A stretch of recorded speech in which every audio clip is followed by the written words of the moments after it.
Excited to be here. Brian keeps giving me fingers, man. He's like, "Go, don't go. Go, don't go." It feels like we're out duck hunting, man. It must be Yeah, close. exactly. No, we had a little snafu, so we had lost some sound for You a know what minute. I'm So saying? Like when we're out all the time together, I'm like, "Should we take those?" And you're like, "No." And then I think you're just playing defense because next thing I know, I'm shooting at him. You're no, not. I ain't stupid. If I get first shot, I'm better. So Man, we learned something this week. The guys over at what's that choke place we all shoot with? High Flyer. kicks, Kicks High Flyer. Yeah. kicksindustries.com. He sent us that really cool flyer this week, and we talked about a hunt earlier on the podcast where we couldn't hit anything, and we got a legitimate excuse if they're within 20 yards. It says we're too close Yeah, with the kick with the choke. We're that was shooting. with the modified. So you need a pretty open choke. Apparently, the kicks choke to be in 20 yards. So You had to be in 20. That was with the full. The full is like between 20 and 60. But if like the ducks were like we were complaining because the ducks would come in too close and we'd miss and we're like, what is going on?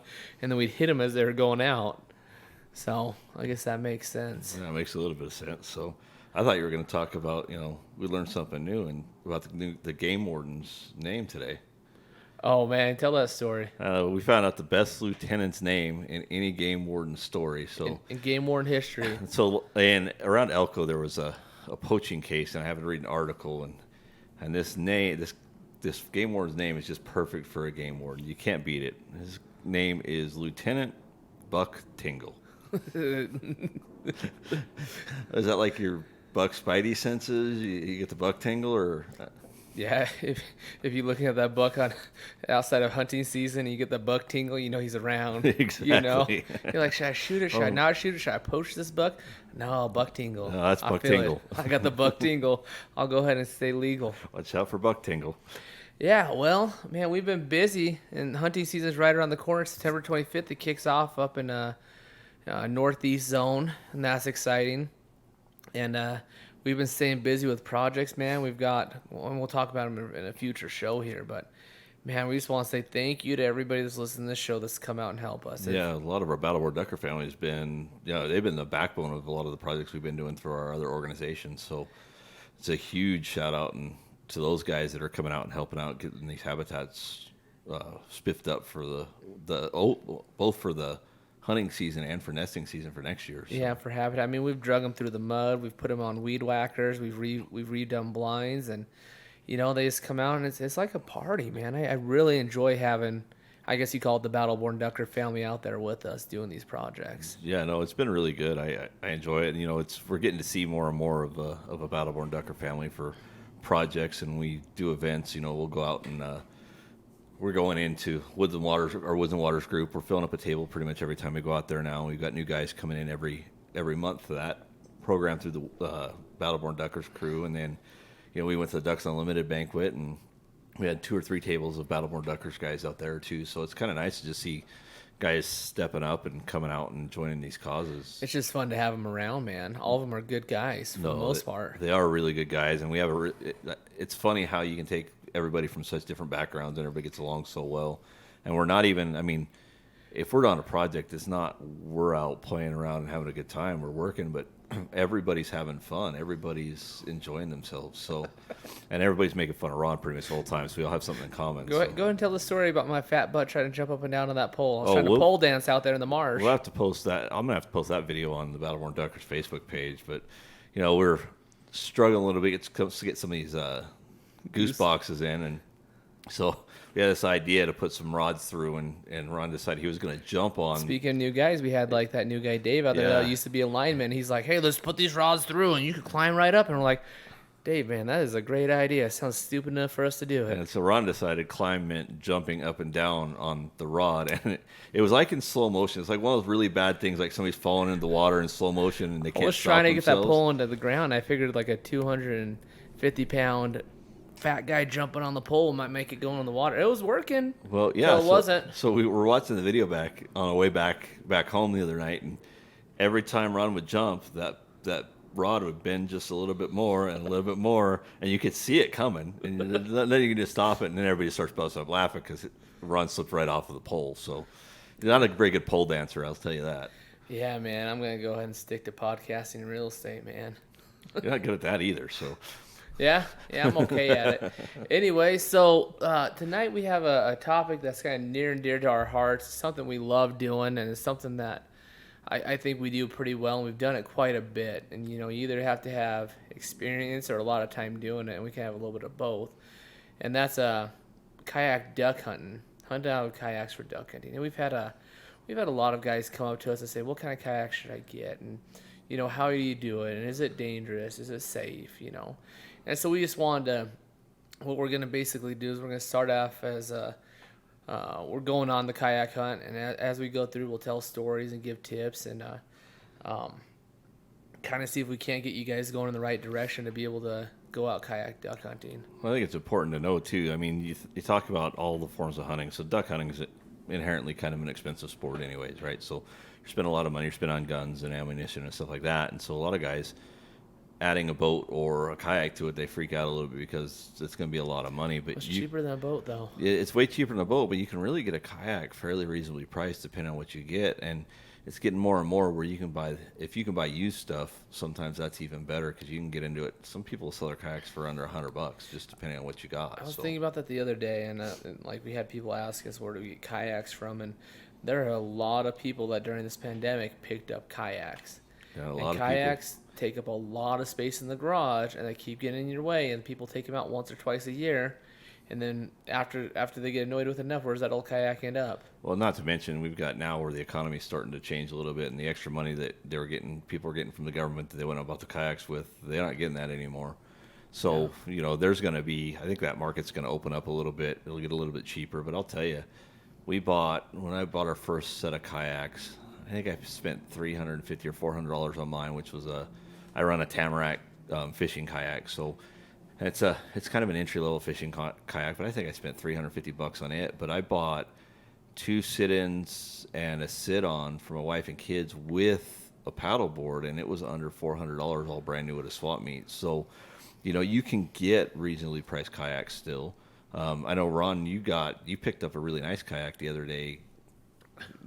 At some sketchy guy says, "Hey, just Venmo the money and just stop by and grab it." No, that was really weird. So we were up in a wildlife project, and I made the duck gods happy. You do conservation project, things happen. This old boy texted me. He had a Ascend F12, and this thing's giant. What do you think? It's like 15 feet. It's a big old boy. I don't know if I'd recommend it for duck hunting. We'll get into that a little bit later, but he messages me. He goes, and it was all the way up in Pioche, and we were in Alamo doing the wood duck boxes, and he said, "Hey, just send me the money. I'll be in St. George. I'll be in front of the house." And Brian's like, "I think you're gonna lose your money, man." But $200, I sent it to him, and next thing I know, I turn around and I had a new, 15-foot Ascend kayak, and my boy went out fishing with his buddies a while back, and they put 3 of those like teenagers on it, and they're all stand up fishing on that kayak, and I'm really happy with that purchase. But like Brian said, Facebook, Craigslist, swap meets, garage sales, kayaks are big and they're in the way, and people like to get rid of them. Preston Acuff, one of our Battleborn family, he found one on OfferUp, and he got a smoking deal on it, $200. So you don't have to get really expensive, and you can. We'll talk about the expensive ones here soon. But if you're looking, there's a few type of kayaks you can get. There's the sit-in ones, and when me and Brian started off hunting, we started with the sit-in ones because I got them off some site for like 2 for $400, and we had these ugly green sit-in ones, and we still take them out to projects, and we still use them. They're great, but you want to tell them why you hate those ones, Brian? I'm 6 foot tall, and so you get it 6 foot tall inside of waders and try to get in 4 foot deep water and try to get your legs up into that kayak and roll open a ball enough to get your feet in the actual opening and get set in there. It's just tough. It's not a super easy way to do it. Where the sit-on ones, when I bought my fishing kayak, and you sit on top of it and you can just set your butt in it and flip your feet over and you're in and you're ready to go. So it's a little bit quicker. It's, for me, I think with waders, I think it's probably a little bit safer, especially if you're hunting in cold weather. Yeah. Because we'll be out hunting, Well, we know from experience, you fill off that one once at least, right? Yeah, and it gets, when you're talking about, we got to be a little bit safer as hunters sometimes, but we're out in, the teens, low teens sometimes, and you get wet, you're either going back to the car and cold and changing clothes, or you're going to be miserable for a while. And that You can be tough and stupid. Yeah, you got to be tough and stupid. If you're going to be dumb, you better be tough.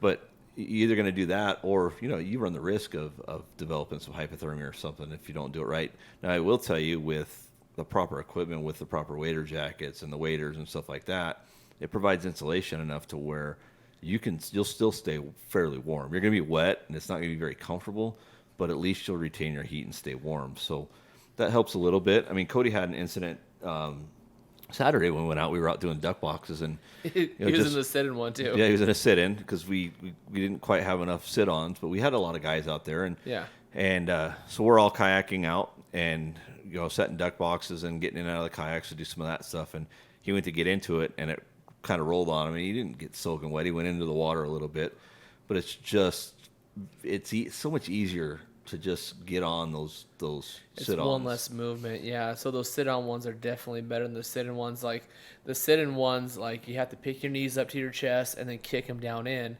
And then when you're trying to do that in 3 feet of water, I mean, it's fine when you're launching from shore. You can sit in it and then scoot out.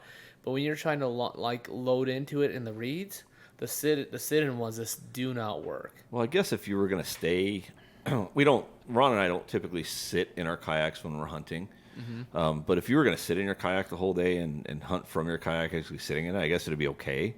I don't know that it'd be real comfortable sitting in there for an entire day. They're not comfortable. No, they're not. And, they're fast, though. They're faster, but they're less stable, too. So I'll give you that, yeah. So my sit-on is way more stable than one of those is. But they also are more maneuverable. You can get into a little bit smaller spaces. Mm-hmm. You can kind of get them tucked back in the reeds a little bit better once you get there. It's just there's a lot of drawbacks. And then there's the layout blind style kayaks as well. Are we talking about the beaver tails or something like that, or the skull boats, or all those ones that you're a little bit closer to the water. They actually have a built-in well. You can stand up on them, and you can actually one of the guys had this weekend. Dave had that one, and he had a beaver tail, and you could stand up on it and shoot and be stable shooting. I mean, he was pretty much jumping up and down on it from inside the kayak in the middle of the water. Yeah. So if you're working on something, you're just looking to get a quality one. I know I was talking to a boy yesterday, and he said that he has a Stealth. It weighs about 70 pounds. And they're stable as can be. So if money's not an issue, and you're not going to find Stealths online a lot for sale, I mean, those aren't the ones people are getting rid of. But if you're looking for primary duck hunting that you're not going to tip, the Stealth is where it's at. Yeah, and it's built. The Beaver Tail brand. Anything from the Beaver Tail brand. It's built to put a full layout blind in. So it's built to put a mud motor on. Yeah, and you can put a mud motor on. You can put a layout blind. But that way you can just lay right in that kayak, just like you were hunting basically in a field. And you hunt right from that kayak, and then ducks come by, you can pop up out of that layout blind and harvest an animal. But if you're on a budget, I would stay away from the sit-in. I really would. I mean, I've hunted out of them. They're usually the cheaper ones online. But I'd stay away from those. If I was on a budget and I was looking online, I would look for a sit on top.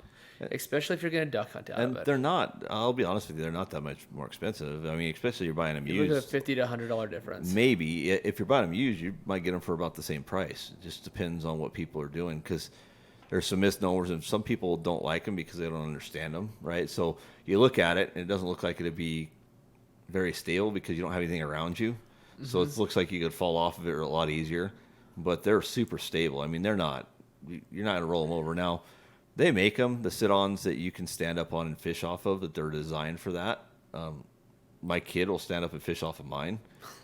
I won't stand up and fish off mine. It's probably because I've got an extra 100 pounds on them. But yeah, it's all about weight limit. Yeah, and so, but yeah, they work really well. I think, if I had the money, I'd buy a beaver tail for duck hunting. But a beaver tail, the cool thing about my kayak is I can use it for a lot of things, right? So I can fish off it, I can hunt off of it. We take it out all the time to the reservoir. Well, the beaver tails, you also lose speed. You do lose speed, but you're gonna lose speed with the sit-ons too, because they're gonna be a wider berth. But it goes incrementally. Yeah. Like sit-ins, you're fast, but you don't need to be fast. Well, the heavier the boat's gonna be, the slower you're gonna go, and the more you're gonna. And the wider the base, but the more stable you're gonna have. Yeah. So I mean, it's just for me and everybody. It's gonna be partly a personal preference thing, I guess. But at the same point, you want to make sure that it's something you're going to be able to use. It doesn't make a whole lot of sense to go out and buy a sit-in and then realize that you're not going to be able to get in and out of it when you need to.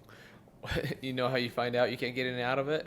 You can't get in and out of it When you in the tip middle of over, water. Yeah. when you flip over in the middle of water in winter, that's a bad time to find out. And we've done the work on that. We've done the sit-ins, and like I'll probably never go back to a sit-in. It's great for kids and light people and people that do yoga, because you're a little more flexible. But if you don't do yoga, you're not going to do well in sit-in. Well, and I think one of the things we got to talk about too. I mean, so we talk about the stability of kayaks and stuff like that. Well, no matter which kayak you're going to have, you need to be prepared for the event that something goes bad, that you end up in the water, because it's not going to be.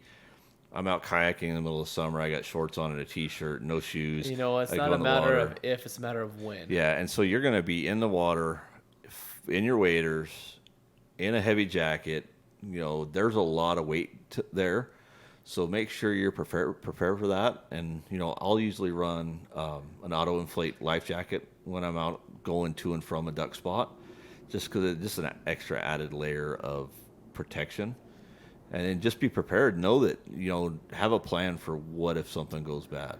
Yeah, be prepared. And you also bring a dry bag with you. I do. I bring a dry bag on the boat with me all the time, and so usually I'll throw an extra set of clothes in there.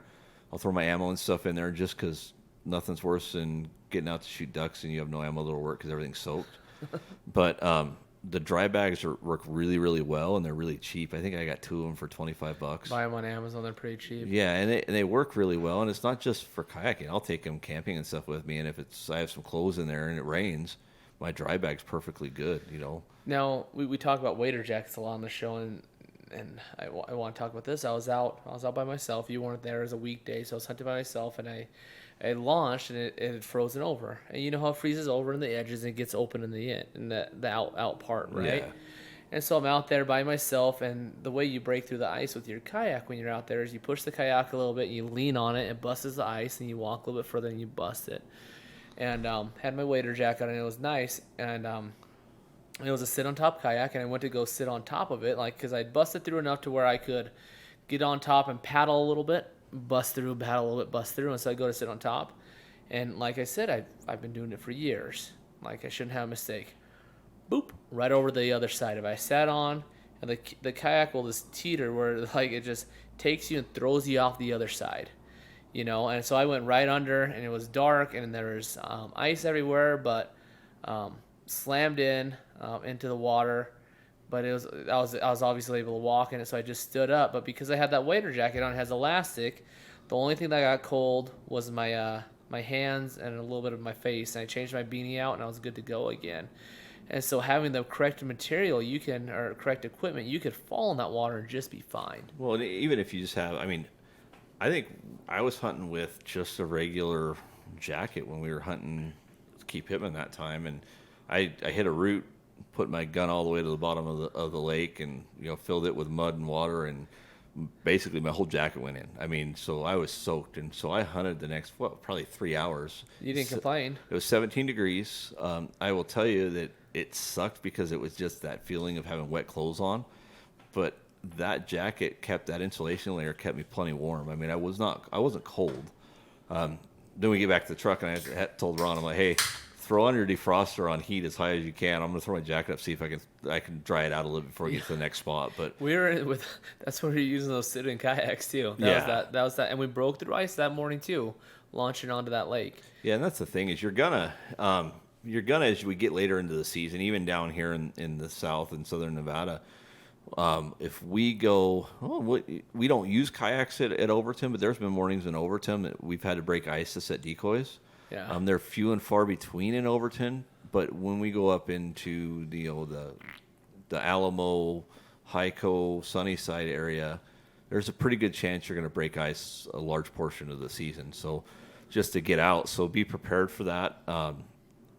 The other thing, you need to be physically prepared to run a kayak for the day.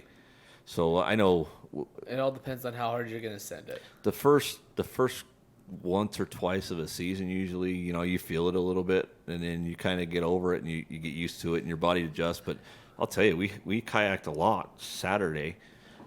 We did quite a bit of kayaking because we did 2 different ponds, and so we did a project until about 1 o'clock in the afternoon and fished for 2 or 3 hours after that. Both of my shoulders we're pretty done by that point. So And I think it's worse during the winter because that cold air, man, you don't get as much oxygen. Because I'll see myself, it might be just, no, it's not. Because when I was out doing the boxes and doing the fishing and stuff, I paddled pretty hard back and I wasn't winded. But I know if I'm out in the winter paddling, man, I get winded quick. And I think it might be that cold air intake. the cold air, it takes your body some effort to warm the air up as it's going. It cools your body down a lot, and plus, we're hunting a little bit higher up than what our home area is, so there's a little bit of that going on too. And I think one of the other things as we talk about, so you're gonna, obviously you're taking your kayaks with you, so you're gonna have to have a kayaks. And so once we start to get out on the water, we'll paddle, and you got to realize you're paddling in the dark, right? So you're gonna get there. You want to get there to your spot an hour and a half before Shooting light. So you can get everything set. You can get your area set up the way you want it. You get your decoys set. Make sure everything's good to go. And we had an incident where we took one of Ron's employees out one day, and Ron and I just go right. And so Ron we're headlamps going out, and we all the spotlights, so we can kind of see what's going on, but I'll track Ron's headlight. Well, we're not thinking about a new person coming out with us, and Ron kind of have a speed. And so Ron's there, I'm following Ron, and this kid was following me, and we get to our spot, and the kid's nowhere to be found. And so he had lost our headlamps and then pulled into a cove, thinking it was a cove we turned into, and, he was going to just tough it out and just go hunt there with no decoys. But, we ended up, Ron went back and chased him down and found him. But, find a way to where everybody can see where everybody's going. I think they make headlamps now with kind of like the bicycle riders will use with like a red blinking light on the back of them or something like that. Because you can see the headlight, but you got to look for that headlight a little bit more. If you had something in the back to where it was flashing, and technically, you're supposed to have some navigation light of some sort. It all depends on where you're at, Yeah. And I don't know the laws exactly in Nevada. We haven't got called on them, but we haven't gone. When we're out, there's not usually people watching trying to make us, correct us on lights and stuff on the kayaks, but yeah, the light makes a big deal. And with him, the funny thing about that, and I was going to talk about that, when you're picking out your kayaks, you want to look at weight limits. Yes. And if you're a big boy like me, like you're in the 200s, or the 300s, look at a kayak and make sure that you get the right weight limit, because you're going to have your weight, and then you're going to have your decoys, then you're going to have your gun, you're going to have your extra supplies, you're going to have your snacks, which is like another 50 pounds, and then your smoked oysters, and then you're going to have your ammo, and then like at the end of the day, it adds up. So you're throwing probably another extra 50 to 100 pounds on your kayak. Yeah, it depends on how many decoys or stuff you're taking. But I'll tell you, you and your smoked oysters. So Yvonne, she's going on a trip with her parents, right? Okay. So okay. She saw some smoked oysters and some tuna and stuff was on clearance. So her dad eats that stuff, and so she's like, I'm gonna get some of these so we can take them on our trip. So I'm like, I'm gonna try these. I mean, I like smoked stuff. You can try when I'm not around, huh? I like smoked stuff. Maybe they're pretty good. I like raw oysters. Did you put your Crocs on when you did it? No, I didn't. I'm not that gay. So I have my lines I have to draw somewhere. So I put one of those oysters in my mouth, and I about puked for the next hour. That was the most disgusting thing I've ever had in my entire life. Ron, how the hell do you eat that? I'm like literally that, and it's in oil, and it's in like olive oil, and I'm just like, blah, blah, blah. Hey, there's two people that really like it. You and Rock. Me and Rock, man. That's why we're best buds. My dogs liked it, so my dogs were happy with me. But yeah, I won't even open a can of smoked oysters at this point now. Anyways, hey, so with that weight limit, yeah, smoked oysters are the best. You come out with me, I'll hook you up. I always got some. No, so with I'll bring real food. So Brian don't eat, don't trust him. Anyway, so with that weight limit, the more weight you put on it, the more liable you are to tip. You could go over the weight limit on those kayaks. I know you can, and I probably do, but you're more liable to tip on them the more weight you put on them. So you want to look at a kayak, and if it has a weight limit of 300 and you're about 220 pounds, you're going to be good. But if it has a weight limit of like 100 and you're 220, probably want to look for a bigger one, big boy. Yeah, you need a bigger boat. Now with Morgan, the reason he got lost is because we threw him on a little kid kayak. And so because we threw him a little kid kayak, he had this kayak and it was tilted up in the air like he was hydroplaning, like those boats that go fast. And so we sent him on a little kid kayak and we were like, okay, follow us. And if you ever try to follow somebody on a kayak that's too small for you, you don't go very fast. And so that's why we lost him, And so that was a lesson learned. Like, fortunately, it wasn't me that had to learn that lesson because I just watched Morgan learn it. But he's a good sport and he had a good time and he didn't tip. But yeah, knowing the weight limit on your kayak that you're going to buy is extremely important. And plan what you're going to take with you. So if you're a guy that sets heavy decoys, you're not going to be able to set. I know Ron would like to take 25 You dozen. can bring a sled, though. Yeah, Ron would take 25 dozen decoys on the water with him, but he can't do it in a kayak. So we're usually on a heavy day, Like 3 we'll dozen. have 3 or 4 dozen. Because we can put one bag on the back of each of ours, and each of us can usually put a bag on the front if we need to. Yeah. We try not to do that because we also have Ron will run the dog with him, so Ron will have the extra weight of having Rock on the boat with him.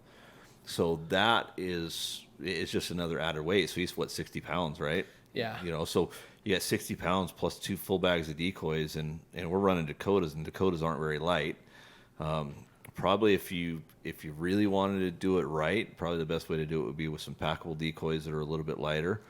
But I don't know. I like the quality of the Dakotas. yeah, well, Dakota makes it packable. Yeah, So that's true. But you could.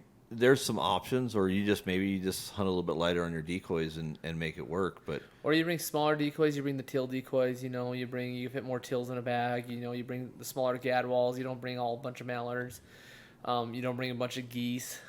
So. well, the good thing about decoys too is so if something, heaven forbid, something happens, like you sink your boat, They float. the decoy bags will float. So those decoys are all going to float. So you'll have something that you can could use for a little bit of support and stuff to. Yeah, but with those too, and a lot of people don't have them. We're spoiled because we got the Dakota bags. But if you buy those Dakota bags or you buy the packable bags that zip up at the top and have the individual slots, man, they pack really nice on your kayak. They sit really straight, and you're able to move your weight around to where it needs to be, to where you're not tipping.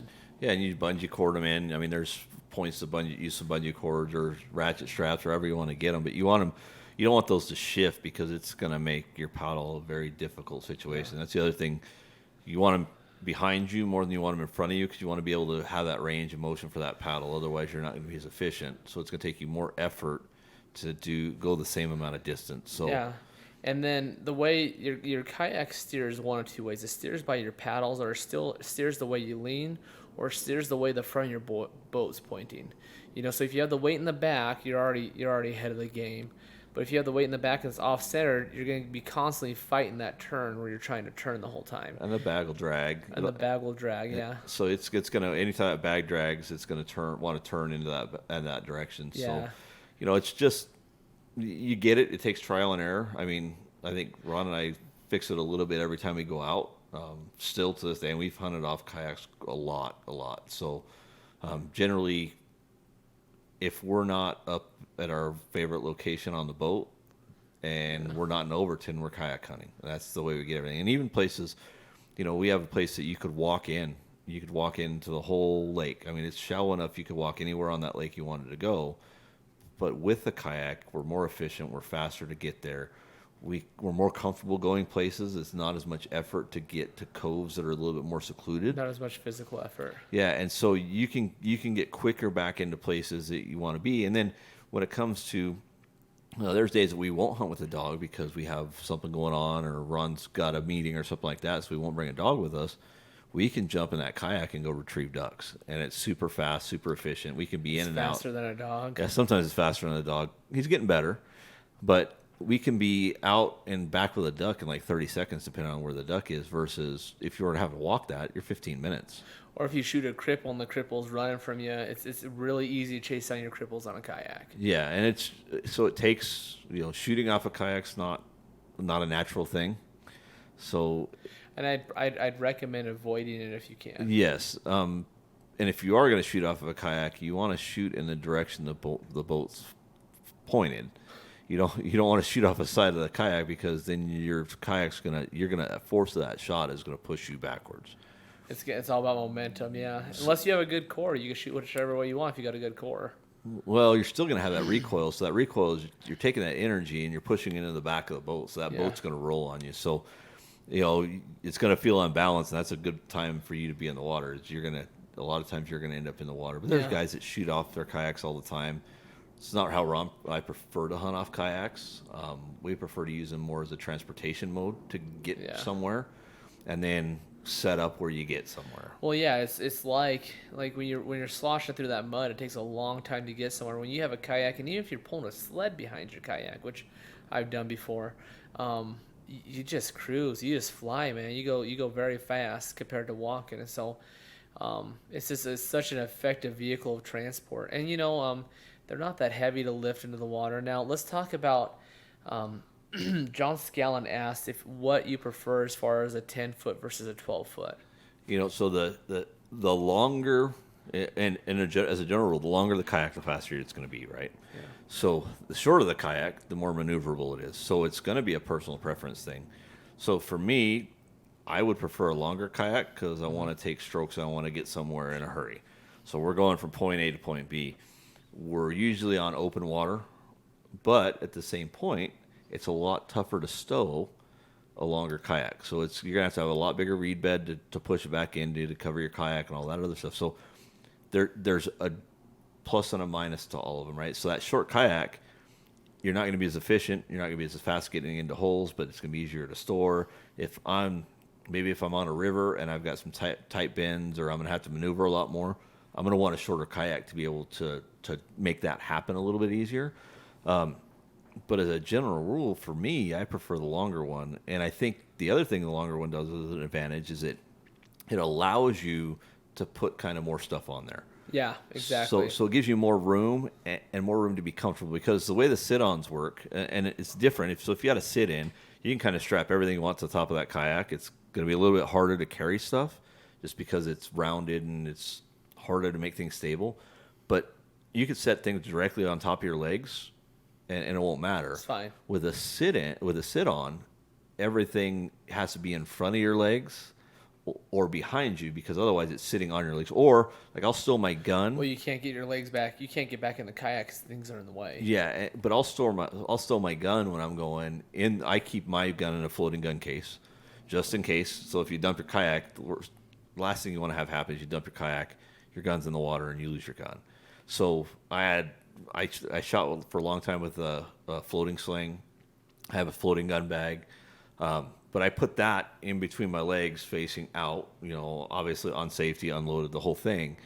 But I'll store that there because that's the most secure place for it for me. And it fits fairly well. It doesn't really bother you too much. But then decoy bags, and usually I'll have a blind bag or something I'll set up in my front of my kayak, and maybe my dry bag and my blind bag will be up there. And then my shells. My decoy bag will be all the way in the back. Works as a chair. It's nice. It does, and I'll usually bring, and we'll talk about this a little bit too, is I usually bring a chair of some sort with me. So I didn't. I brought it with me in the office, but I didn't bring it. Ron's got these A-frame chairs that kind of fold out into an A-frame. They got a seat in the back on them. They work really well. We've done the three-legged stools. We've done the one-legged ones. Yeah, the one-legged ones. The three-legged stools tend to sink in the mud a little bit, so I'm not a big fan of that. And I picked up last year. I didn't get a chance to use it last year after I picked it up, but I picked up a mud chair, which has a wider foot on it. It has a really big foot, and it's designed to kind of rest on top of the mud and to kind of distribute some of that weight so you don't sink down so bad. So we'll usually bring something and kind of sit in the water when we're hunting. I know that's not everybody's favorite. A lot of guys want to sit kind of on their kayak or like something like that. And that's the great thing about kayak hunting too, is if, I've noticed, and I don't know what you think about it, Ron, but I notice that if I'm in the water for a long period of time, that pressure from the water around your waders starts to make my feet hurt. It's like it's constantly squeezing at your feet. So it gets pretty uncomfortable after a while. It's not comfortable. No, it's not. Absolutely. So you can jump up on that kayak and kind of put your feet up a little bit and kind of help that a little bit as well. So you can kind of take a break out of the water for a little bit if you wanted to. Hold on a second. I'm sending you a picture of that chair so you could show everybody it. They got it on Rogers right now for $11. No, absolutely. With that, sit in that water all the time. It makes your feet cold. It's a constant pressure. Depending on how deep the water is, deeper the water is, the more the pressure is around your waders. So that's horrible. But those chairs, you don't want to get too big of a chair because again, it's weight and it's like packing a U-Haul, and you're trying to pack as much as you can on this little sliver of a boat. And so the more compact you can get, the better it is. Let's talk a little bit. So when we were talking earlier about what size kayak, the 10 foot or the 12 foot, I don't think it matters. I think it all comes back down to the weight limit and what you want to put on it. Obviously, the more square footage you have on it, the slower you're going to go, but the more you can fit weight wise and space wise. And so, like, I have that 15 footer, and you saw that one. We're going to be able to fit tons on that, but I am going to move like a slug. Yeah. And I'm like, I was looking at it, and I have you have the Tamarack, I have the Stealth, which is a little bit bigger, it's 2 feet bigger. I think your Tamarack's like a 10 footer, my Stealth's a 12 footer. But I might just stick with my Stealth this year, even though I've got that bigger kayak, unless we're taking other people out. And that's why I pick up kayaks online so we can take other people out. But Well, it's the weight. It's the length. If you had the same weight kayak and all things are equal, the length is going to make you faster. But when you start adding the weight to it, and that kayak that you picked up is a more of a mid-level fishing kayak, so it's a heavier build to it. It's got more supports and stuff like that, so you have that issue. So it's just gonna be a heavier kayak in all. And I think that one has wheels on it to drag it down the water too. It does have a back wheel on it. Yeah, man, so, it's a beast, and so it's very stable though. So another thing when it comes to talking about weight of kayaks, we've talked about weight limits, but the actual weight of a kayak makes a big difference too when you're going to load it. If you're a single person hunter and you're hunting solo a lot, you're gonna want a lighter kayak because lifting it up on the back of a truck or lifting it up to a rough rack is a lot of work. And as my wife could attest, I was trying to load up for a hunt before, and I'm a pretty hefty guy, so I could lift these things up. And one slipped, man, I threw it right through the back window of my Sequoia. Yeah, his wife was not very happy. So Ron's calling the glass dealer when we're hunting, and puts a glass. He's like, hold on, and he quits talking to her so he can shoot birds. And he takes his shots and then goes back to talking to her. Yeah, so I had to go get the back window of my wife's Sequoia fixed. But when you're that's a consideration you want to take into thought. When am I gonna have to load this myself, or am I gonna have help? Am I gonna have to load on top of a car, or am I gonna be able to, just stuff it into the back of a truck? Now, when you're loading in the back of the truck, they have several ways you could do it. You can just put it in the bed at an angle so it sticks up, kind of like making a V with the cab.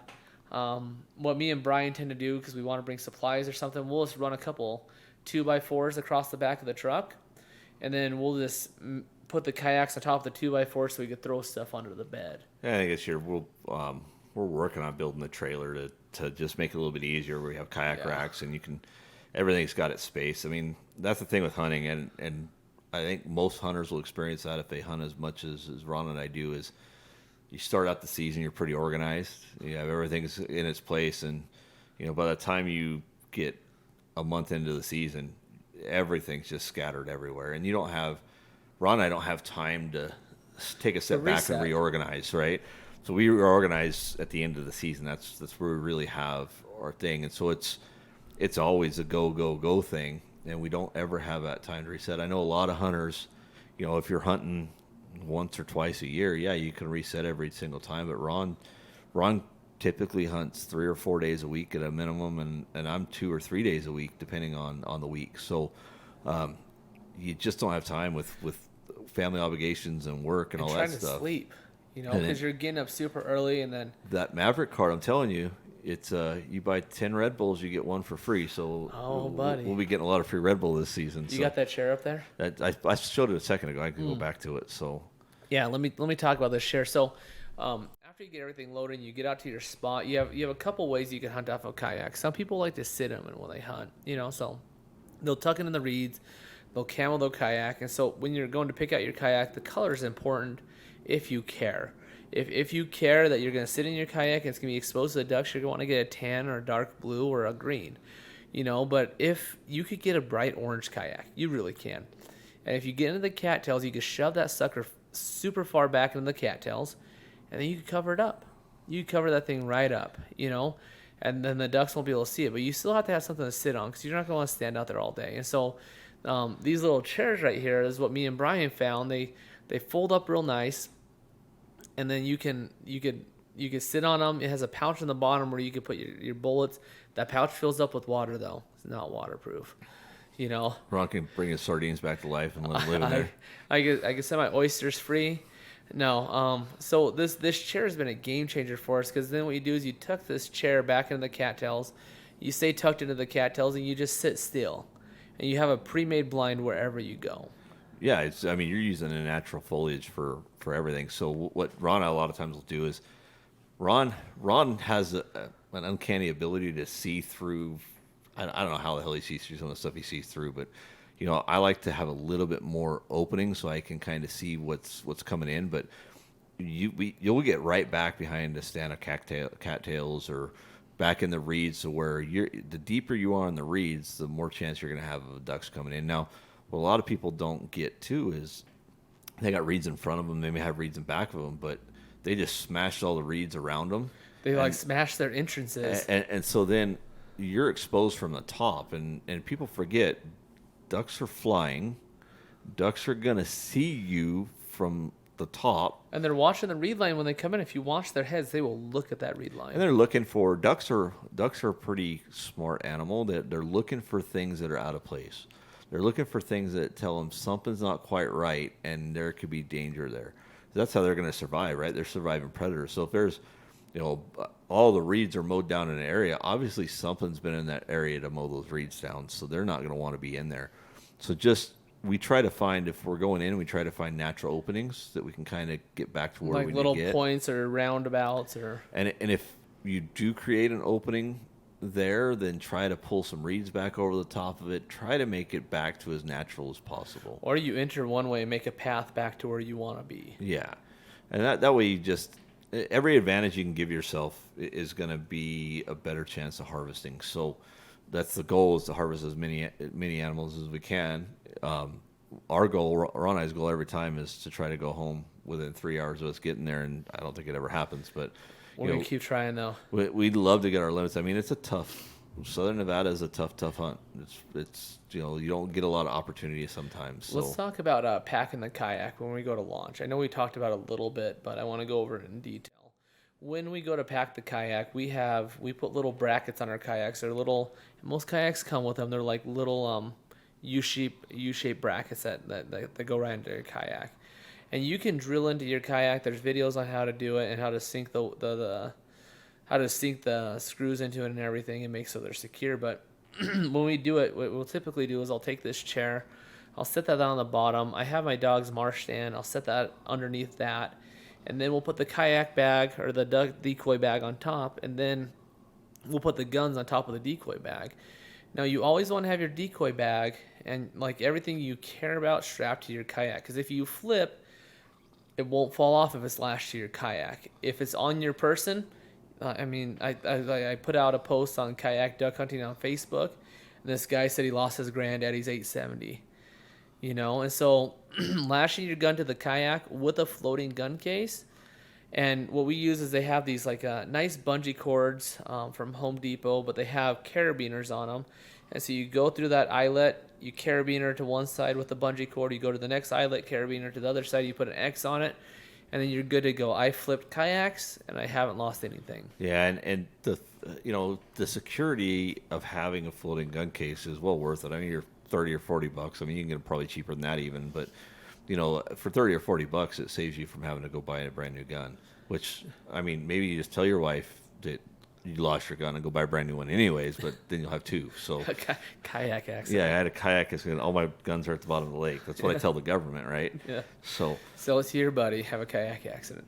Now, the next thing is when you're going out, like Brian said, having a good headlamp, because you're going to be in the dark when you're setting up. And that's something I want to talk about. Common courtesy when duck hunting is.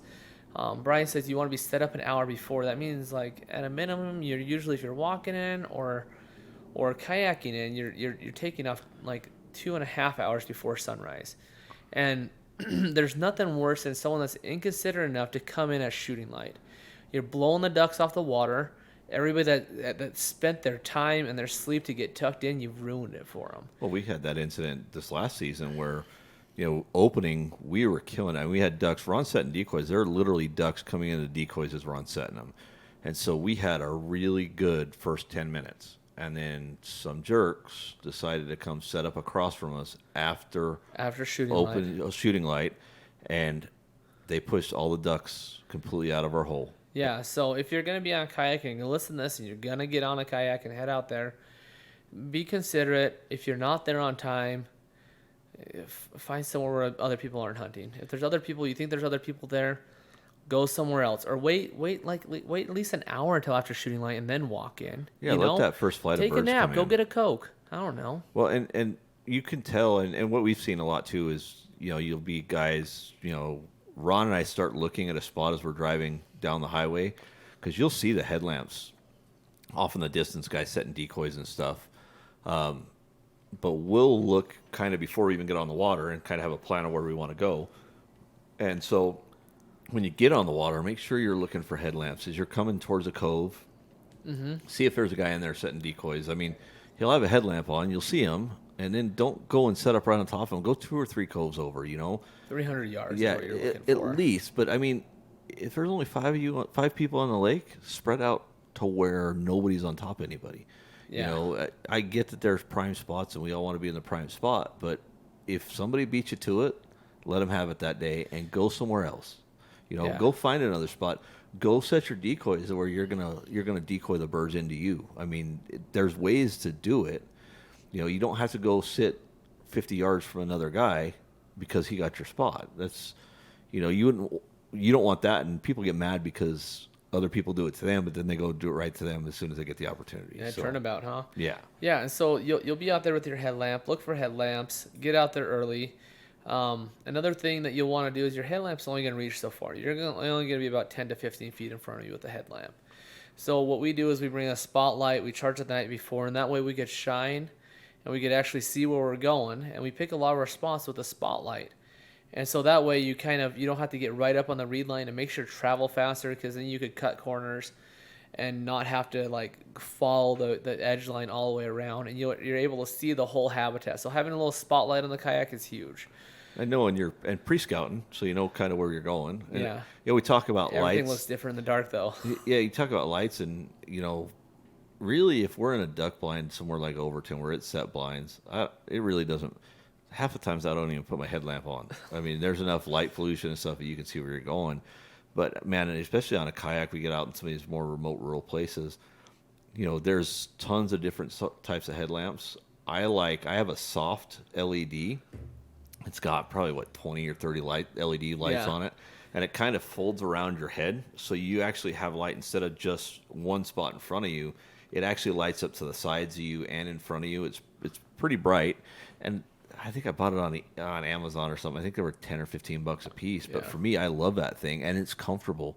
A lot of headlamps, you get that big plastic thing on the front of your head. It's not super comfortable. It puts the big indent in front of your head. Yeah, this is comfortable. Ron uses a rechargeable. He usually uses Milwaukee. Yeah, it's a Milwaukee rechargeable. It's my favorite. I've got 3 of them. They run good during hunting season. They get wet, they get ruined. But Milwaukee has a pretty good return policy.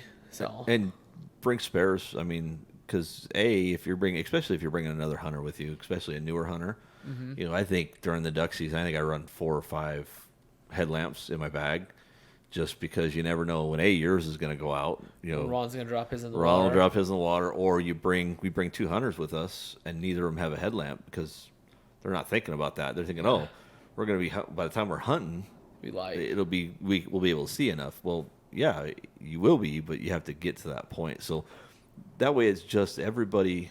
We're trying to plan for contingencies. You got to realize, especially if you're taking a new hunter out, getting a new hunter into the field, they've never experienced it before. So even though you may be an experienced hunter, they're not going to know to bring, this and check. You're not an experienced duck hunter. Yeah, they're not. They may not know to bring a headlamp. They may not know. They may not think about putting a plug in their gun. They might not think I need smoked oysters.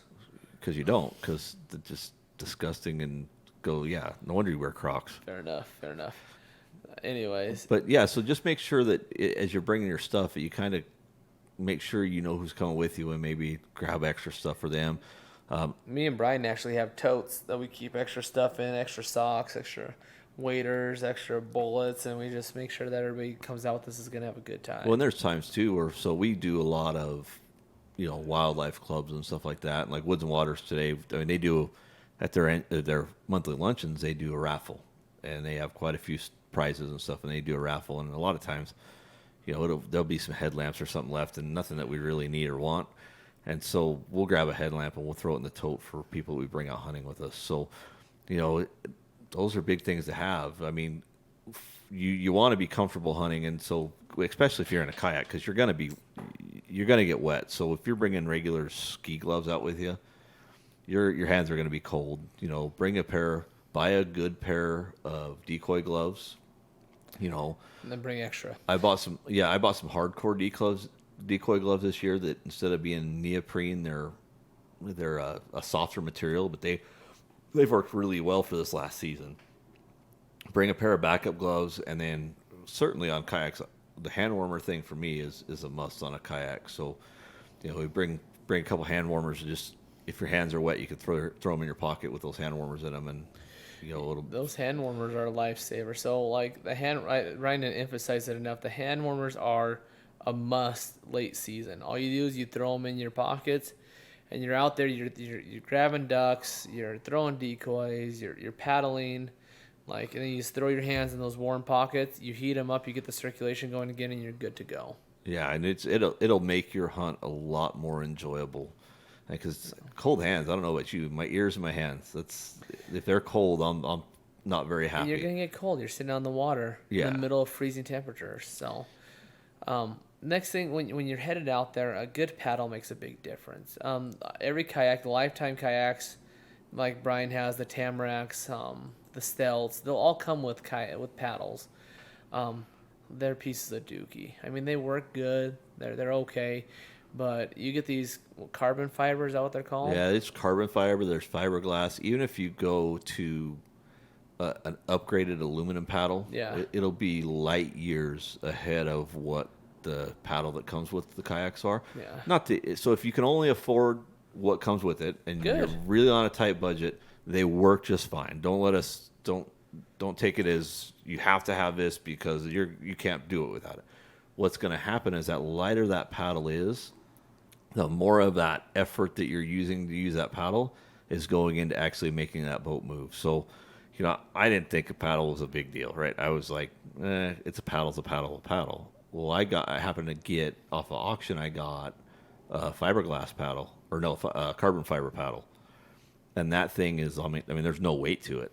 And you are so much more efficient with that paddle than you are with something else. And you can paddle longer, you can get farther, you can go faster without getting as tired. So it's worth the money, and you can find them cheap. I mean, Ron and I have an auction site we go to, and especially during duck season, it seems maybe it's because after normal people are out of their kayaks. Yeah. But there tends to be a lot of them on there, and so if you can pick those up, There's 5 today. They're all down in Phoenix, so. But I think I picked mine up for like $15, and it was like $140 paddle. They're worth every penny, though. Yeah. I think. Well, if you get them for $15, they are. Yeah, even $140. I mean, if you're going to be using it, it's worth the money.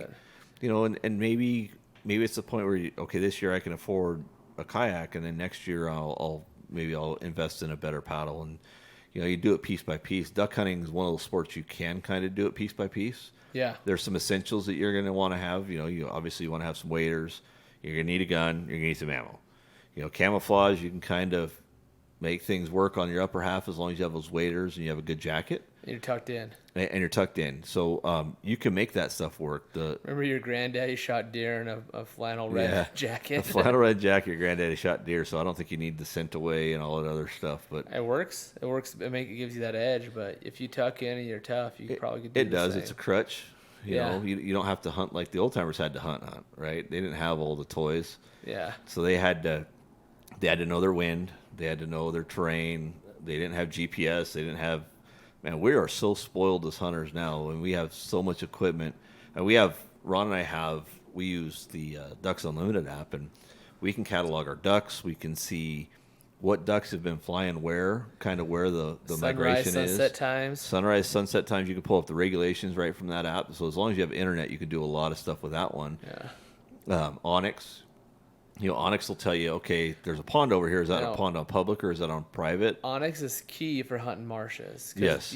Public, private, and you could scout on that and figure out which route you're going to take, and you could drop yourself waypoints and figure out how to get there. Well, and the other thing with the Onyx, with waterfowl hunting, especially you're hunting marshes, like Ruby Marsh is a big one. So Ruby Marsh is actually, it's a split marsh, right? So it's in 2 different counties, I think, and then on top of it, there's a section of the lake that you're not allowed on, so there's a restricted line. Well, if you didn't have something like Onyx, you would never know you were getting close to that line.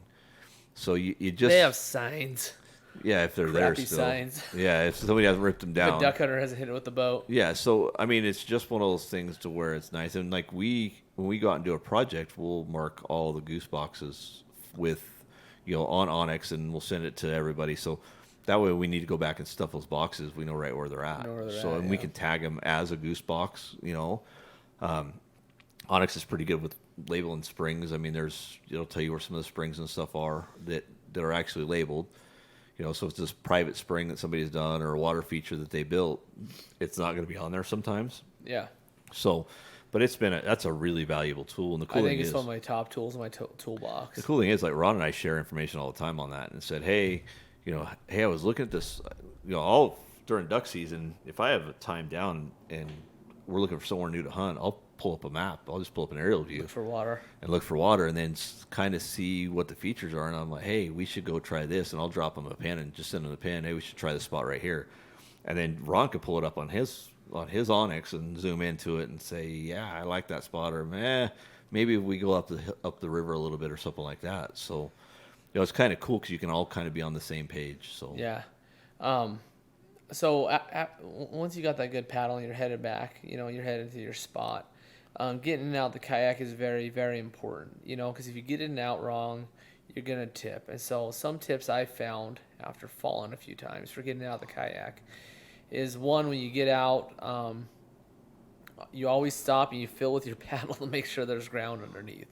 So you'll hit your paddle down, so you'll want to kind of measure how far your paddle is going to go down, how many feet that is. If you're like, if it goes above this, I'm not getting out. So you'll measure with your paddle, and then at least I do, I always kick my feet off first. And I kind of sit on it like as I'm sitting on a swing, and then I'll kick down from there. And that way you're not losing your balance when you're kicking into the water. Getting back in is always the tough part. Getting out's easy. Getting back in is tough. I was up hunting with my kid, and my buddy sold me a kayak. He sold it to me for cheap, $100. It was a deal. Sit on top. I know why he sold it to you for $100. I know. And he said, I can't use this thing. It tips. And I said, well, it's because you're clumsy. Anyway, so I went out hunting with my kid on this kayak, and we were out in the middle of nowhere. And we drop one, and I go out to get it. And I was kind of excited, so I just threw one leg in.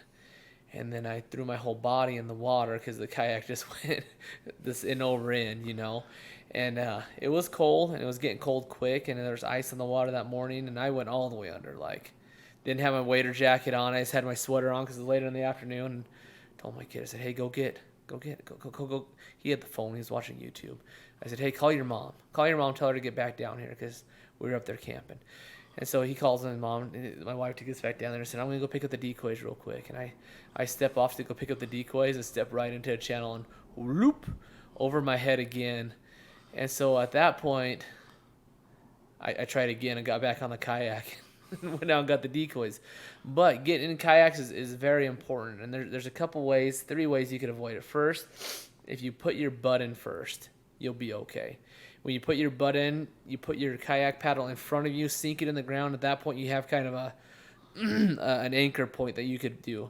Then you kick your legs up in. If you're in deep water above like 2 to 3 feet, probably 3 to 4 feet. If you're in 3 foot of water, you're gonna want to push that kayak back into the reeds. So you have reeds on both sides of the stable. You'll put your anchor point in with the kayak paddle. Get your butt in. Once you get your butt in, you should be able to kick your feet right back up in. If you're someone that's not experienced and you're trying to get them in the kayak, go hold it for him. Even when Brian, like if Brian and me are in deep water, I'll go hold Brian's kayak. He'll jump in, he'll paddle next to mine, he'll hold my kayak while I jump in. So having a buddy and like don't like we get this manliness about us where I don't need help, I'm gonna do this myself. But if you fall in the water, you've ruined your hunt for the most part. I mean, you can be tough and sit in the cold, but it doesn't hurt to have someone hold your kayak while you jump in. And then if you can push it in the reeds and you can kick up on those cattails, those that hard stem bulrush, it comes up in like little ladders almost, and you kick up and you get in your kayaks that way. But entering and exiting your kayaks is like a skill you're going to have to learn. And I suggest that during the summer, if you're out and you plan on kayaking this summer, this winter, get out on the lake, get in your swimming shorts when it's nice and warm outside, and try to tip it. Just get out there and try to tip that thing. You know, get in it, get out of it, hold a stick like a gun, get in, get out, and then just wash to see if you could tip it and see what it takes to tip, and then you won't have to do it in the cold trial and error. Yeah, knowing your limits is a big thing, right? So Ron and I tend to go a little bit too hard at times. So we're more of a learn when you're hurt. we'll push those limits, but you know we've hunted a lot, and we've been in and out of the kayaks a lot, and we've done a lot of stuff. So we get to a point of comfort, and then we'll just push it that little bit of extra. But it doesn't know we've had the issues enough to where we recognize when it's starting to go sideways. You gotta tell about Sunnyside. Which one? The one where we're sitting the sit-in ones. We're headed up to Reno. Oh yeah, we were out hunting, and so we haven't done it in a while. That was the end of January. Yeah, so it was actually it was February. It would have been the beginning of February because it's Martin Luther King Day weekend is when they do that. Okay. That thing. So Ron and I generally up until last year was the first year we hadn't done it, but we'll go up north for a Friends of the NRA grant meeting. So we go and give grants out from the Friends of the NRA.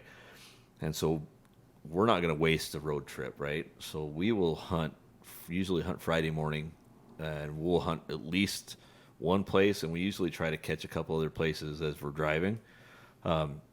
We happened that day to be on Sunnyside. And Sunnyside, that year, it had froze, and then it had thawed, but it was still cold. And I think there was ice on. There's a pretty big ice block on the water. We broke out to the open. So we get on, and we're getting just about ready to leave.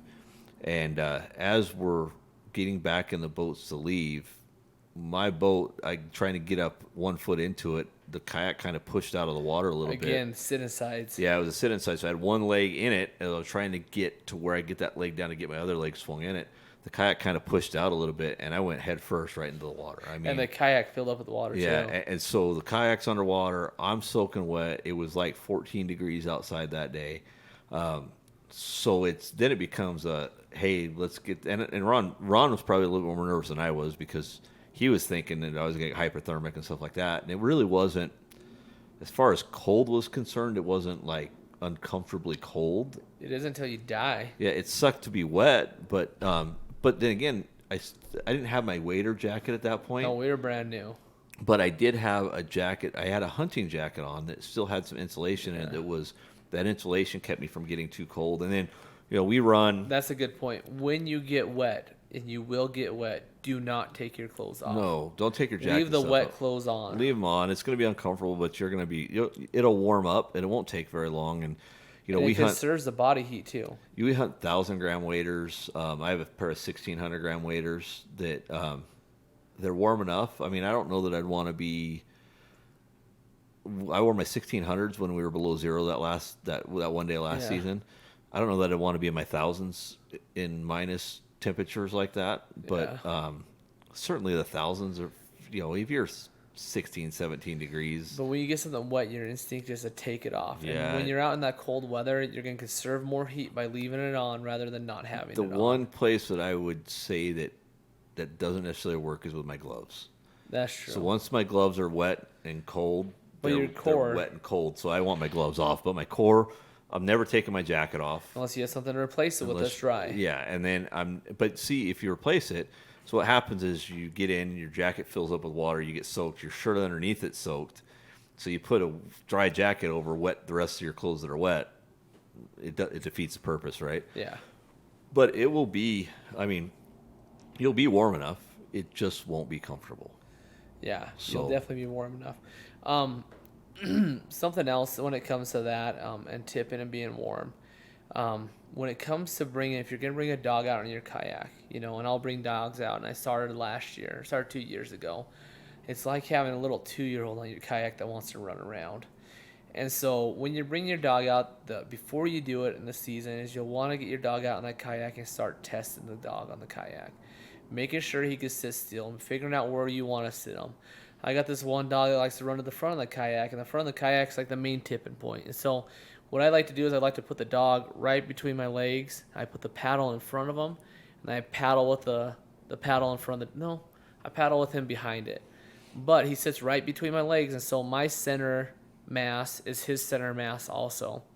Now, we had a little experience last year where the sit inside kayaks, not the sit inside, the sit on top kayaks have little portholes.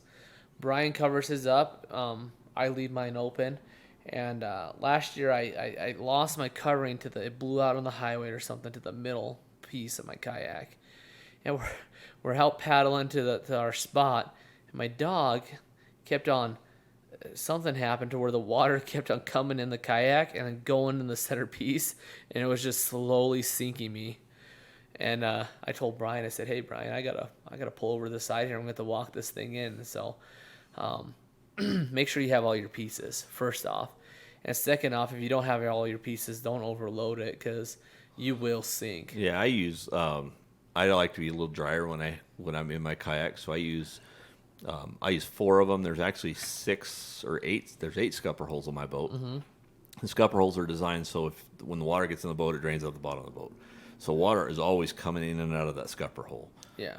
The 4 that are right around the seating area for me, there's kind of mine's into 3 separate compartments basically. That seating compartment, I put scupper plugs in all of mine. It keeps it pretty dry. Yeah. The difference is if you get a little bit of water in your boat, obviously the water's not going to be able to drain out of your boat. But it just for me, it's more comfortable than sitting in that wet. Or I like to have somewhere that it's reasonably dry to throw. If I take my gloves off, I can set them down somewhere and they're not in the water. And so I like to have that one area that's kind of dry in my boat. Inevitably, I'll throw my gloves right in the only water that I have on the boat. That's just the way it usually works. But no, for me, it's more comfortable. And if I'm using my kayak for fishing, I'm pretty much dry the entire time. I'm not sitting in water, which for me is a lot more comfortable. And I don't care because I got waders on and a wader jacket, so I'll Well, just be wet. for me, when it's okay when you're hunting. It's when I'm fishing that's where I really true. like the scupper plugs. So Yeah. Now, something that you need to realize, I remember one time I was out kayak hunting and I was paddling into the wind, and it was cold. I broke through ice that morning to get out there, and this is when the hand warmers come in handy. Is you'll be paddling every single time you paddle, you throw water up. And there's nothing you can do about it. You're always going to throw water up every single time you paddle. And so your jacket is going to get wet. And so you're just worried about your waders getting wet. And, your waders come to your chest right here. But if you like warmth, I would suggest making sure you have something waterproof on top if you're going kayak hunt. Because I remember getting to my spot and being like, man, my chest is really tight. I can't move. And I moved and I cracked ice. And so because the wind was blowing and I was throwing water on myself, I just froze my chest. yeah, and one of the things, I mean, a good paddle is going to have a little rubber, kind of like almost a rubber grommet at the end. Yeah. And it's a flat piece of rubber, and what it's designed for is it's designed to keep water from running down from that blade onto the handle of the paddle. So if you keep those out a little bit and you're inside those, it helps a little bit, but you're still you're paddling through water. You're going to get a little bit wet, and that's why wader jackets for me. I mean, those wader jackets, you can put as much water on them as you want. They're not going to get wet. Yeah. As long as you don't go under the water and let the water come to the inside of the jacket, you're good. Even at that point, the wrists are so solid that it takes a lot for it to get in there. Mine's a little bit long, so what I'll notice is when I bought mine, they didn't have extra larges. Mm-hmm. They only had double X, and so I bought the double X, thinking, well, it's going to be over my waders and stuff anyways. Well, where I have an issue is it's a little bit longer than the extra large. And that'll sit, if I've got water in my kayak, that's the bottom that sits right in the water. And it's not a problem when when you have waders on, but when you go to get in the truck to go home and you take your waders off and the bottom of your jacket's wet. So, but I'll just bring another jacket or something with me a lot of times. Or by the time we get into the truck, it's we'll turn the heater on in the truck before we start heading home, and usually our jackets are off anyways. So yeah, we'll be good by then. Yeah, as long as you got a warm truck to come back to. Bringing food out there is really good. You want to keep your energy up. You want to have. I know you probably in the off season, you want to have some sugary snacks or stuff like that, because you're going to get tired, and if you get cold, having those carbs is good, unless you got food storage like me. One last thing, and we're getting pretty close in this show, but with kayaks, you have a high likelihood of screwing up other people's hunts. Now, kayaks, what me and Brian use them for, we use them to get from point A to point B, tuck in, decoy. I've noticed a new trend in hunters is they get out here with these kayaks and they go and start chasing ducks in kayaks, and when you do that, ducks will raft in the middle, and that's what they do. That's their safe spot. But if you go up there and blow up the raft, the likelihood of getting something is very low, and you're having to shoot from a kayak, which is dangerous, and usually in the middle is deeper. And so what you're going to do is you're going to blow up this raft, and it's going to leave, if you're on private, if you're on public like me and Brian hunt, it's going to leave the public and go to the private. These private guys aren't shooting ducks. They're not shooting ducks in the rafts. They're shooting ducks when they come in the fields. They're shooting ducks when they decoy. Usually people that hunt private have better etiquette and they're more knowledgeable because they're paying $5,000 for a lease. So when it comes out to hunting, kayaks are meant, and you could, maybe I'm wrong, and maybe I'm right, but this is my feeling. Kayaks are meant to get from point A to point B and tuck in if you need to move to go from point B to point C. They're not meant to go chase ducks. And having been young in duck hunting and having chased ducks on the water, I will let you know, you have a very low likelihood of being successful. You're probably going to shoot a ruddy and a coot. Those are the only ducks stupid enough. That's all you shoot anyway, so. Yeah. Only when I'm with you, man, to make you feel good. They're all ruddies to you. It's all ruddy, sir. It's all ruddy. And so, you have a very low likelihood of shooting a good duck, and then you've ruined that piece of public for everybody, and the ducks aren't going to come back until later that evening. If you blow up their one safe spot in the lake, they're gone, man. They're done. Whereas if you let them sit there, they'll trickle back to the edges. Just give them some time. I know we're all impatient and we don't want them. We'll watch them. We'll get pissed at them and say bad things about them. But they do eventually trickle back to the edges because that's where the food's at. There are guys that'll, if you got a river, there's a lot of guys that'll float a river. Just kind of float the river down. I'm talking about Southern Nevada, and hunt off that. But yeah, it's, for me, there's boats that are designed to do that. So you can go get a sneak boat, and it's designed to kind of come up and get up close and personal with the ducks. But people aren't doing that. People are just, there's a bunch of ducks over there. I'm going to paddle over there and shoot at them. Hey, look, I'm going to sit up straight and go towards the ducks. This isn't going to flare them. And it's no different than skybusting in my book, to be honest with you, because you're putting pressure on those ducks that we don't need to be putting on those ducks. It's kind of bad because a lot of times these are the guys that are coming in 20 minutes after shooting light. They've missed the prime hunting opportunity. So, in Southern Nevada especially, we generally get most of our waves are early. We have 2 or 3 hours that we'll see birds coming in, and they'll kind of move from roost to feed and go back to roost, and so they're moving around a little bit, and so they're coming into those areas looking for something specific in the morning, and then they'll leave, and sometimes they'll come back in the afternoon depending on where you're hunting. A lot of times they don't. A lot of times they come back as soon as the sun sets. So if you got guys going out there and it's those flights have already gone, those ducks need some sanctuary. They're not going to come back. If we start blowing ducks off of water every time we see a duck, that water's unsafe and they'll never come back into that water again. So they'll go up 3,000 feet and just head south all the way down to Mexico. And you can do it if you do it 4 or 5 days in a row or 4 or 5 days in a couple weeks. Those ducks are going to get pretty smart and say, you know what, this isn't a safe place to be. We're not coming back. Yeah. And so you just lost that hole for, you can lose that hole for a week. You can lose that hole for the rest of the season. So it's just about being considerate and conscientious around your other hunters. We talk about it all the time. If you're with somebody that's kind of doing things that we don't think are the right way to do it, take it as an opportunity to educate them. Offer them the time to come out with you and see how it's done the right way. That's how we're going to get better, and that's how we're going to have better hunters around us. Is we teach them and do it. It's frustrating, I get it, but we got to do it in a way that it's not an adversarial thing sometimes. And sometimes, unfortunately, sometimes that's what needs to happen too. Sometimes it needs to be an adversarial thing. So to get people going right. Yeah, I mean, kayak hunting's fun. It's a blast. It's adventurous. It's dangerous. You go fast. You hunt hard. It's cold. You get to see new places. Man, it is a blast. But we're a big team out there. We're all hunting public for the most part. People that listen to the show, some might hunt private.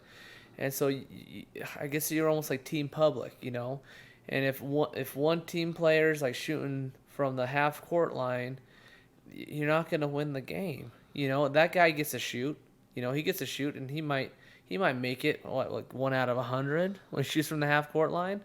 But for the most part, he's just ruining the hunt for everybody else. So being team public means sometimes passing that ball. Letting the ducks work. Not trying to go shoot them out in the middle of the lake.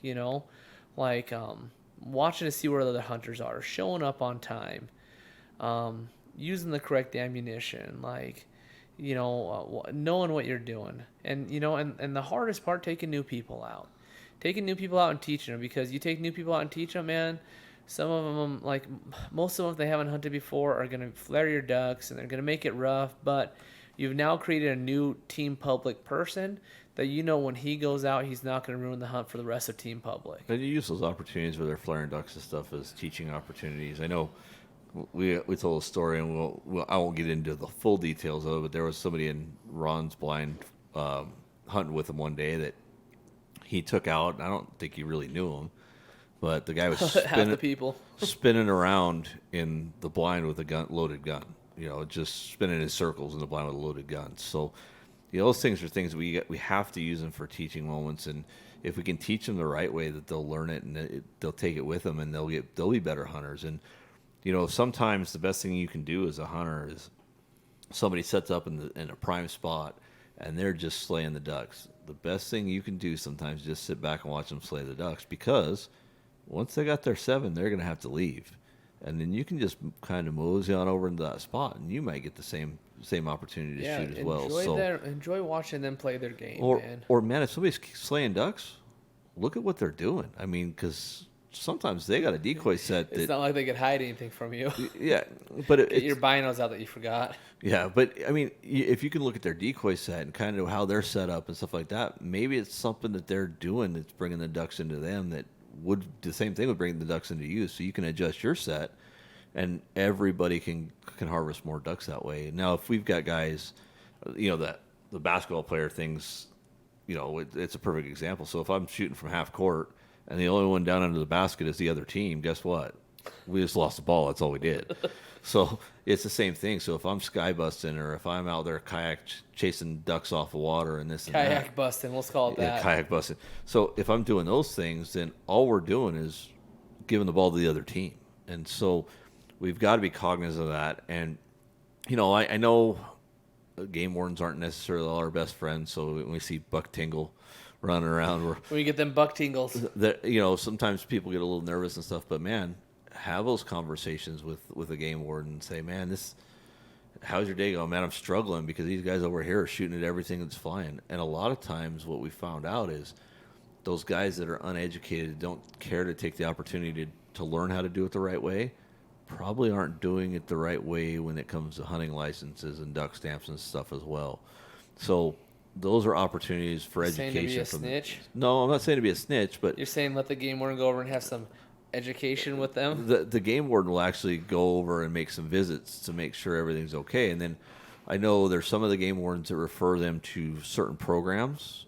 There's some programs about duck hunting and stuff. I know our friend Ruben does some stuff through and Indow. They're taught by super educated people. Yeah, and so they'll refer them and say, hey, I think this would be a good opportunity for you to learn a little bit. So you can do that with a game warden, and it's not going into somebody else's duck blind and pounding your chest and saying, hey, you're doing it wrong, do it the right way, and causing a problem. So use them as a tool. I mean, and I'll tell you, Ron and I, when the game wardens come around, Ron and I actually have conversations with them a lot of times because they got the information. They're gonna know where the ducks and stuff are They know too. where the X is. So if you Be can nice get in enough with they'll them, tell you kind of. yeah, if you can get in with them and start kind of getting on their side a little bit, and then sometimes they'll give you some of that information you're looking for, and it makes your scouting a little bit easier. So Yeah, the game wardens are just the referees in the basketball game. You know, everybody has to play by the rules, and if you get caught not playing by the rules, take your foul and move on. take your You know, ticket. get educated. But I don't suggest you don't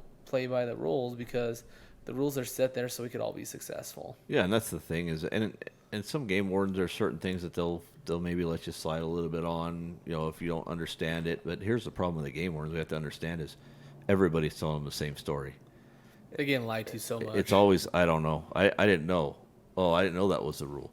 And, you know, so they're going to write you a ticket a lot of times just because they don't know if you're that one that didn't know or if you're the other 9. They're saying that they didn't know. So the best way to educate somebody is to make them pay. Yeah, and unfortunately, I'd like to see the money go to a better, more sportsman-related thing, you know, than going to the school budget. But, you know, I guess we need to educate our kids as well. But, I mean, I'd like to see that money go back to conservation. Yeah, you but know. it goes. They don't even get any of it, you know. No, they don't profit at all from writing that ticket. So that's a good reason not to do things that you're not supposed to, because if you get a ticket, it's not even going back to the sportsman. So yeah, it's going to help the Clark County education. But no, it's all about how we become better hunters, how we increase the hunting opportunities in our area, and how we create hunters that are going to be some of the top-notch hunters, you know, where it'd be nice to know that every hunter that you touched went out and did it the right way, and so people enjoyed hunting around them. So, you know, if we can reach that goal, I think we're doing a good thing. Yeah, and I think if you haven't done kayak hunting, you should. Absolutely. You absolutely should. It is an experience. There's nothing prettier than getting out there in the dark and you're kayaking in the stars, and it's just you and that kayak and the stars, and it's just quiet. And it's a beautiful thing that you would never ever do if you weren't trying to shoot a duck. I don't think I've never been kayaking at night other than out duck hunting. You notice a lot more on a kayak. So Ron and I hunt with a boat a lot, early season especially. With the loud old motor. Yeah, so you get that mud motor, and you're cruising. I mean, that motor. Our boat's not super fast because of the motor we have on it, but you know, you're going fast enough where you don't notice a lot of the stuff on the water. Well, when you're in a kayak, man, you'll get up within 5-10 feet of rafts of ducks sometimes going to your spot, especially early in the morning. Yeah, and you'll get to see you'll be right in the ducks, or you know, there's fish jumping all around you. You can almost grab them sometimes. Yeah, there's fish jumping all around you and stuff like that. So it's a different experience, and I would highly encourage people to get out and do a little bit more. Not to mention, man, it's exercise, and it's making you a little bit healthier. It's a healthier way to hunt. So it's working different muscles than just your mud trucking muscles. And your mouth is what you usually run. Yeah, so this guy over here with a big old beard talking about my mouth. And like Brian said, be good to each other. Absolutely. If you're out there, be good to each other. Be considerate of those around you. And if someone's not considerate, tell the game warden. You know, like Brian said. Snitches get their spot. Snitches get ducks. Is that what you're saying? Snitches get their spot. Is what Brian says. So, anyways, well, you got anything else to add about kayak, man? No, I think that's about it. I mean, if you have the opportunity, take it. I mean, it's a blast. I mean, I know Ron and I, we have spares a lot of times, so we'll bring guys along with us. And even if you can borrow stuff, you know, I think there's places you can still rent some kayaks around. Well, a lot of people aren't fishing in the winter, so yeah, your buddy looking in his garage, he's got kayaks. Say, hey, let me take those out. I want to try something. And I'll tell you, I mean, like Ron and I are pretty, probably to our wife's dismay, but we're pretty giving with stuff. I mean, we loan a lot of our kayaks and stuff out at times, you know. Yeah. Ron called me, he had 14 boys going out on a fishing trip. He's like, hey, do you care if I use your kayak? I'm like, no, come grab the other ones too. So, you know, but doing these things, I mean, we're getting closer to nature. We're a little bit closer to the water and the land and the ducks. It makes the experience a whole lot better. You know, I guess it's about time to go, Ron. Hey, just one more thing before I forget. Check your local rules and regs. There's places you can't bring kayaks. There's government lands where you can't kayak onto. There's WMAs you can't be on. And I'm probably sure you should probably have lights on them in the dark. So, that being said, check your rules and regs so you don't get a ticket from Green Jeans. You know, and he don't want to give you a ticket if you ain't doing nothing wrong. And if you don't know you're not doing anything wrong, you're still going to get the ticket. Yeah, and I tell you, we learned up at Ruby Marsh too. So they actually pulled a guy off the water and ticketed him for not having lights on his boat. Yeah.